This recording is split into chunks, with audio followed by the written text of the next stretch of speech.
تو روزے کا معنی رکنا ہے. روزے کا معنی بولیے, روزے کا معنی رکنا. کس سے؟ جھوٹ سے, غیبت سے, بدی سے, بد نگاہی, کھانے پینے. روزہ کس پہ فرض ہے؟ امیروں پہ کہ غریبوں پہ؟ جی کہنے میں تو کام ہی, میرا تو کام ہی محنت مزدوری والا, میں کیسے روزہ رکھوں؟ میں تو دیہڑی لگاتا ہوں تو روزہ کیسے رکھوں؟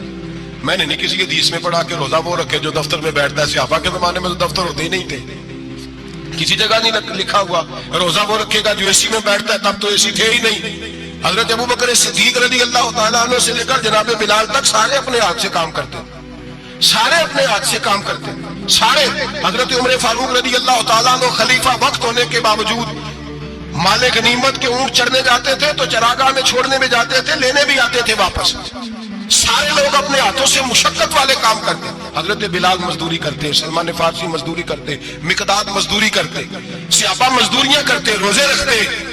اور رمضان کے جانے کا وقت ہوتا تو در رسول پہ کھڑے ہو کے عرض کرتے, محبوبہ دل نہیں بھرا, دل کرتا ہے کبھی رب سارا سال ہی روزے عطا کرے, سارا سال رمضان دے تو ہم سارا سال روزے رکھنے کو تیار ہیں.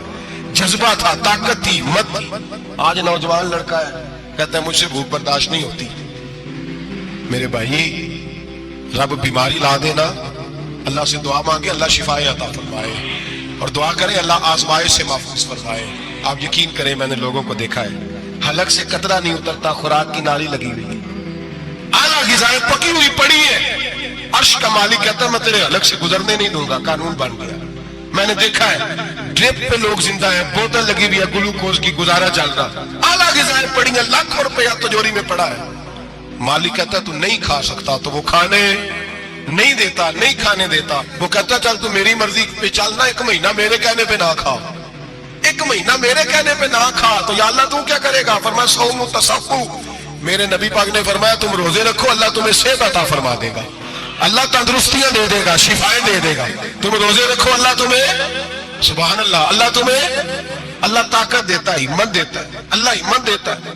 میں نے دیکھا ہے, میں نے بزرگوں کو دیکھا ہے, ضعیف لوگوں کو دیکھا ہے, کمزور لوگوں کو دیکھا ہے, میں نے دیکھا ہے روزے رکھتے ہوئے, مزدوروں کو دیکھا ہے روزے رکھتے ہوئے. میں اپنے ابا جی کو کہتا, ابا جی اتنی سخت گرمی اور مزدوری آپ کرتے اور مزدوری کے عالم میں روزہ رکھتے, تو کہتے پتر روزہ کی آندا ہے, روزہ کدوں کو جاندا ہے, روزہ اپنی جگہ تے بے مزدوری اپنی جگہ تے. اور کئی دفعہ مینوں فرمان لگے, مینوں یار سمجھ کوئی نہیں لگدی, پتہ نہیں روزے چ اللہ طاقت کتھوں دے چھڑدا ہے, نہیں زیادہ کام بھی زیادہ کریدا ہے تے روزہ بھی رکھ. بھائی صوم و تصفو میرے مصطفیٰ نے فرمایا تو روزہ رکھ, اللہ تجھے صحت عطا فرما دے گا. رب تعالیٰ تجھے, یہاں ہوٹل کھلے ہوئے ہیں, یہاں عجیب حالات ہیں, ہوٹل کھلے ہوئے ہیں, لوگ بہانے ڈھونڈتے پھرتے ہیں, کہتے ہیں کٹ لگ گیا تھا, ذرا تھوڑا سا خون نکل آیا, سنی پلاس لگائی تو روزہ نہیں رکھا, یہ ذرا مجھے تھوڑی دقت ہو گیا تو میں نے روزہ نہیں رکھا, کھانسی لگ گئی تو روزہ نہیں رکھا. او خدا کے بندے, روزہ تو نعمت ہے. اور سبحان اللہ میرے نبی پاک نے فرمایا لکل شیء زکات و زکات الجسد الصوم, فرمایا ہر شے کی زکات ہوتی ہے, وجود کی زکات روزہ ہے. روزے رکھو جسم کی زکات نکل جائے گی. فاقہ کرنا بھی میرے نبی پاک کی سنت ہے, مسواک کرنا بھی سنت ہے, اور فاقہ کرنا بھی. مسواک والی سنت زیادہ اپناتے ہیں لوگ, فاقہ کرنا بھی نبی پاک کی سنت ہے.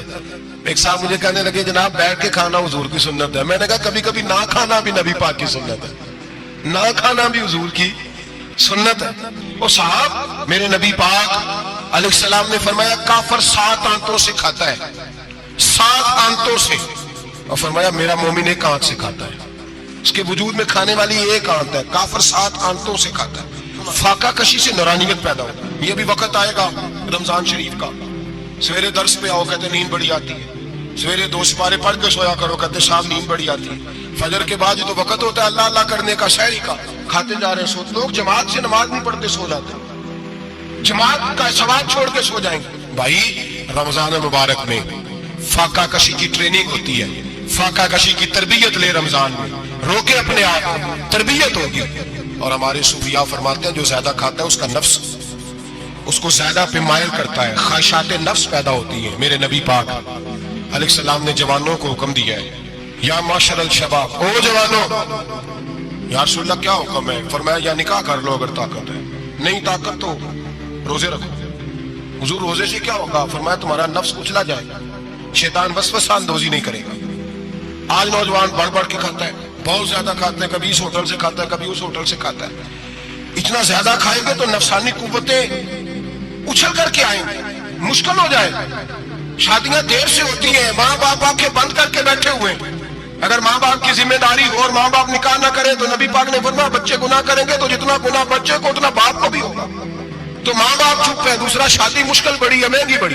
اور تیسرا، نہیں کر رہے کچھ لوگ تو روزے بھی نہیں رکھ رہے. تو رمضان ان کے لیے بھی وقت ہے. نفسانی قوتیں کچلی جائیں گی. کھانا جتنا کم کھایا جائے گا اتنا وجود کے اندر نفسانی خواہشات کم پیدا ہوں. تو رمضان تو پریکٹس ہے مجاہدے کی، دین کی.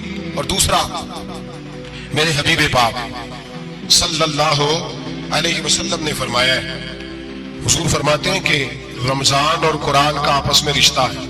قرآن پاک کتنا پڑھنا چاہیے روزانہ؟ زیادہ سے اللہ جزا دے. امید ہے آپ زیادہ سے زیادہ ہی پڑھتے ہوں گے. بھائی سنیں، حدیث مبارکہ میں نبی پاک نے فرمایا رمضان اور قرآن دونوں مل کے نا، بڑی پیاری حدیث ہے، فرمایا دونوں مل کے اللہ کی بارگاہ میں میری امت کی سفارش کریں گے. رمضان اور اللہ اکبر. کس طرح؟ نبی پاک فرماتے ہیں رمضان کہے گا اے اللہ دن کے وقت میں نے اسے تیری رضا کے لیے کھانے پینے سے باز رکھا. اور قرآن کہے گا یا اللہ رات کو تیری رضا کے لیے کھڑا ہو کے یہ قرآن سنتا. رمضان اور قرآن دونوں سفارش کریں گے. ہم نا بڑا کچھ پڑھتے ہیں، سنتے ہیں، سیکھتے ہیں. اب یقین کریں، یہ کھاتے بھائی کا بھائی سے اختلاف ہو جائے نا تو وہ 30 سال پرانے کھاتے کھول کے لے آتا ہے، ساری رات ڈھونڈتا ہے کہ میرے پیسے کہاں سے نکلتے ہیں. پڑھ لیتا ہے. قرآن پاک کی باری آتی ہے تو نہیں پڑھتے قرآن پاک. ابا جی کا ختم ہوتا ہے تو مانگتے پھرتے ہیں، کہتے 2 قرآن پاک 10 قرآن پاک. یہ باتیں بتانی نہیں چاہیے، کرنی نہیں چاہیے، لیکن چونکہ تربیت کے لیے بیٹھا ہوں تو کر دیتا ہوں. میرے شاگردوں سے پوچھیں، یہاں مدرسہ ہے الحمدللہ، درجنوں طلباء ہیں، اساتذہ ہیں، میرے پیر بھائی ہیں. اور میرا یہ دعویٰ ہے کہ شاید کوئی کسی سے اتنا پیار کرتا اور اتنے میرے شاگرد اور مرید مجھ سے کرتے ہیں. لیکن میں نے کبھی کسی سے نہیں کہا کہ ذرا سورت فاتحہ پڑھ کے دینا، میں نے اپنے ابا جی کو ثواب دینا ہے. پوچھنے کسی سے نہیں کبھی کہا. کبھی نہیں میں نے کہا کہ ذرا مجھے تھوڑا سا قرآن پڑھ دیں. میں اس کو ناجائز نہیں کہتا، پڑھوانا چاہیے، لیکن میں اپنے والدین کے لیے کبھی سوال نہیں کرتا کہ مجھے ذرا پڑھ کے دو، میں نے بخشنا ہے. اس لیے کہ میں نے ذاتی طور پہ روٹین بنائی ہے. میں سمجھتا ہوں کہ کائنات کے اندر میرے اوپر جن لوگوں نے احسان کیے ان میں سب سے زیادہ حصہ میرے ماں باپ کا ہے. میں سمجھتا ہوں اس بات، کتنا نالائق ہوں میں کہ میں 1 مہینے میں ایک قرآن پاک بھی پڑھ کے ان کی روح کو احساس نہیں کر سکتا. میرا یہ طریقہ ہے ذاتی، میں قدغن نہیں لگاتا، میرا ذاتی طریقہ یہ. الحمد سے شروع کرو اور 2 سورتیں چھوڑ کے قرآن پاک ختم کر دو آخری، اور پھر فلق اور ناس صورتیں ساتھ لے جاؤ. یہاں بیٹھ کے سالے ثواب نہیں کرنا، ختم نہیں دلانا، ساتھ لے جاؤ، قبر پہ کھڑے ہو جاؤ اور فلق اور ناس صورتیں قبر پہ بیٹھ کے تلاوت کرو.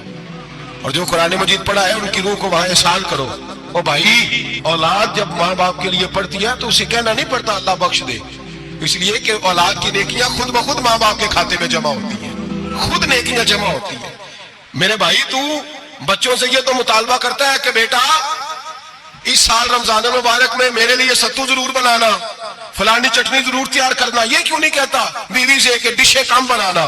تو بھی بیٹھ کے قرآن پاک پڑھ، میں بھی قرآن پاک پڑھتا ہوں. ادھر آؤ بیٹا، یہاں بیٹھ کے تلاوت کرو، میں بھی کرتا ہوں. بیٹی ادھر آؤ بیٹھ کے قرآن پاک پڑھو. کتنا وقت لگتا ہے؟ حافظ اور قاری اور علماء اگر پڑھے تو 20-25 منٹ لگتے ہیں قرآن پاک کا سپارہ پڑھنے. اور اٹک اٹک کے پڑھنے والا بھی پڑھے تو 1 گھنٹہ لگ جائے گا. اور میرے نبی پاک صلی اللہ علیہ وسلم نے فرمایا جو قرآن پڑھتے ہوئے اٹکتا ہے اللہ اسے ڈبل ثواب عطا فرماتا ہے.